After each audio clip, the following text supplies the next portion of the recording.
Assalamualaikum warahmatullahi wabarakatuh. Hai, kembali lagi dengan kami kelompok 4.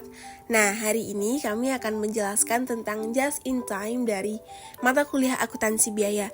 Sebelumnya, aku bakal perkenalan diri dulu nih. Nama aku Diani Feranantari dan ada 3 rekan lainnya yaitu Umaira Zikra, Amanda Julianti, dan Anggun Safrenita. Nah, kami akan mulai menjelaskan materinya satu persatu ya teman-teman. Selamat menyaksikan. Just in time. Apa itu just in time atau JIT? JIT adalah filosofi yang dipusatkan pada pengurangan biaya melalui eliminasi persediaan. Semua bahan baku dan komponen sebaiknya tiba di lokasi kerja pada saat dibutuhkan atau tepat waktu. Produk sebaiknya diselesaikan dan tersedia bagi pelanggan di saat pelanggan menginginkannya. JIT bisa dikatakan sebagai metode pendekatan filosofi kerja konsep ataupun strategi manajemen yang dimaksudkan dengan tujuannya adalah mencapai performansi yang tinggi dalam proses manufacturing. Atau JIT bisa dikatakan sebagai filosofi manufacturing untuk menghilangkan pemborosan dalam total prosesnya, mulai proses pembelian sampai distribusi. Konsep dasar JIT.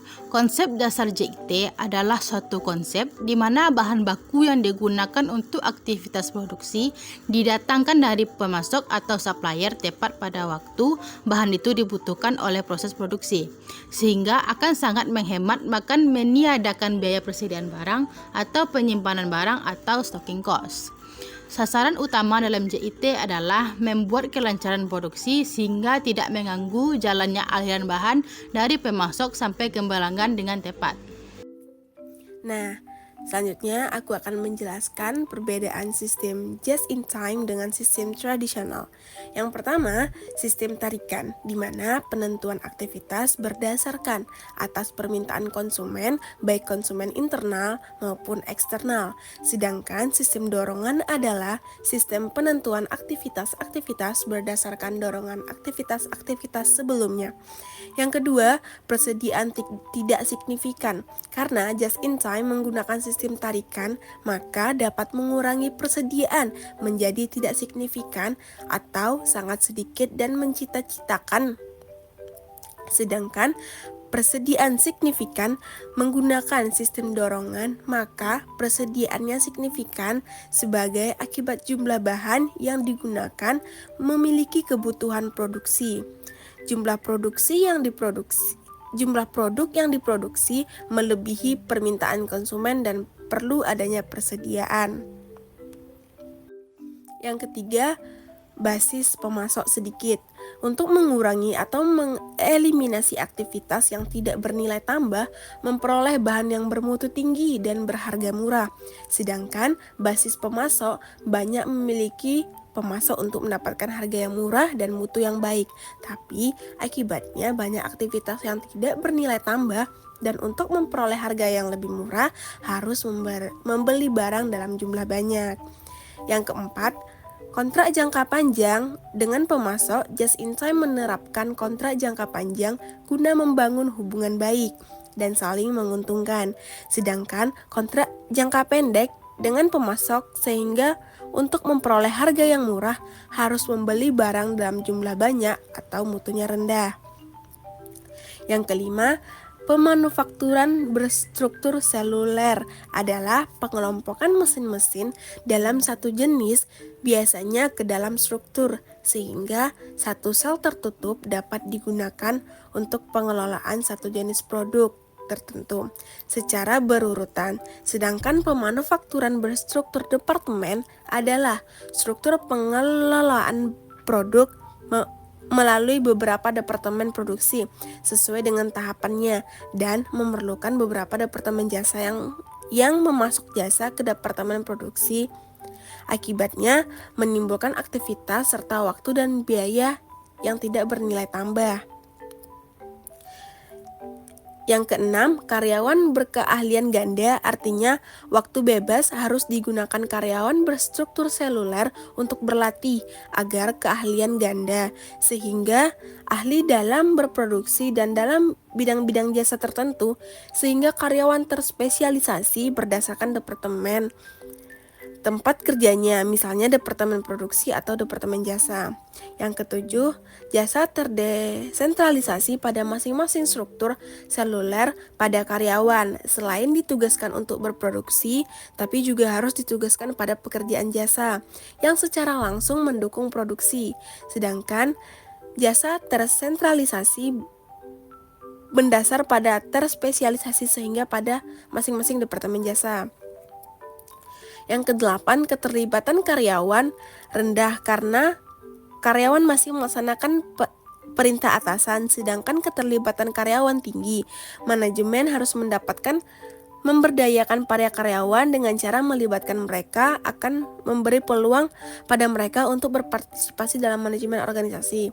Dan yang terakhir, TKCL adalah pendekatan pengendalian mutu yang mencakup seluruh usaha yang berkesinambungan dan tiada akhir, yang menyempurnakan mutu agar tercapai kerusakan nol atau bebas dari kerusakan. Sehingga EQL adalah pendekatan pengendalian mutu yang memungkinkan atau mencadangkan terjadinya kerusakan namun tidak boleh melebihi tingkat kerusakan yang telah ditentukan sebelumnya. Nah, itu tadi perbedaan sistem just in time dengan sistem tradisional. Materi selanjutnya yang akan dijelaskan oleh Ume ya. Teman-teman, untuk materi selanjutnya adalah penjelasan mengenai konsep Black-Scholes costing. Jadi, apa itu Black-Scholes costing? Black-Scholes costing itu merupakan pendekatan akuntansi yang mempersingkat arus biaya produksi dengan tujuan untuk mengurangi sejumlah kejadian yang diukur dan dicatat dalam sistem akuntansi. Karena proses produksinya singkat, maka nilai work it process-nya menjadi kecil sehingga bisa dihitung nilai akhir produksinya. Lalu, apa hubungan just in time dengan Black-Scholes costing? Metode Black-Scholes costing ini bisa diterapkan pada perusahaan yang telah menetapkan konsep JIT untuk persediaannya. Sasaran JIT ini meminimalkan persediaan bahan baku, barang dalam proses, dan bahan jadi bahkan jika memungkinkan persediaannya nol. Penerapan JIT ini membawa pengaruh loh terhadap perhitungan proses produksi yang menjadi lebih cepat. Penggunaan perhitungan harga pokok Black-Scholes costing 1 atau beberapa ayat jurnal dihilangkan tergantung tingkat penerapan konsep JIT-nya. Jadi, perhitungan harga pokok Black-Scholes costing menyederhanakan sistem perhitungan biaya tanpa menghilangkan banyak informasi perhitungan. Ini mirip dengan sistem fisik dalam sistem pencatatan persediaan seperti tidak ada ayat jurnal yang dibuat saat pemakaian bahan baku langsung dan selesainya barang jadi. Analogi dasar dari akuntansi keuangan. Ada dua metode persediaan yang digunakan oleh perusahaan manufaktur, yaitu metode perpetual dan metode periodik. Dalam metode perpetual, akun persediaan barang dagang didebit atas setiap pembelian barang dan dikredit biaya di setiap penjualan barang. Tujuannya adalah untuk mencatat setiap peningkatan atau penurunan dalam biaya barang dagang yang ada dalam persediaan. Metode kedua yaitu metode periodik. Pada metode periodik, membiarkan saldo awal persediaan tidak merubah selama di periode akuntansi, sehingga dengan metode ini tidak dapat dengan segera menentukan nilai HPP dengan harus fisik persediaan akhir dengan segera. Untuk mengetahui persediaan fisik akhir baru dapat ditentukan di akhir periode, begitu juga dengan HPP-nya. Metode periodik juga perlu mengetahui jumlah persediaan awal dan pembelian bersih.